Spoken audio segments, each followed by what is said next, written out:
तुमचं नाव काय? गणेश दत्तात्रय मुखेकर. काल तुम्ही कुठून येत होता? गवठ्यावरून लोणीला येतो. आणि मग कसं काय घटना घडली? बिबटे रस्त्याने येताना कुठं? वाळूनगरच्या पुढं रानमाळ्याच्या तिथं हां बिबट्याने अचानक झेप मारून पाहिला. हां. आणि मग काय घडलं? गाडी हलवायला तशी जोडीदारांनी मग पुढं रेस करून घेतलं. मग तो निघून गेला. मग तुमच्या लक्षात कधी आलं पायाला जखम झाली? पुढं लाईटीत आलं मग पाहिलं ते चावलेलं काय पंजा मारला ते कळलं नाही नेमकं. आधी कळलं नाही का? हां.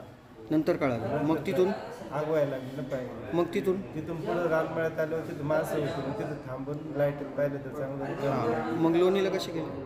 लोणीला मग ते जोडीदारानेच नेलं गाडी दवाखान्यात. मग त्याच्यानंतर मग वन विभागावाले आले, डॉक्टरांनी फोन केला. हां. मग त्यांच्या गाडीमध्ये मनसर.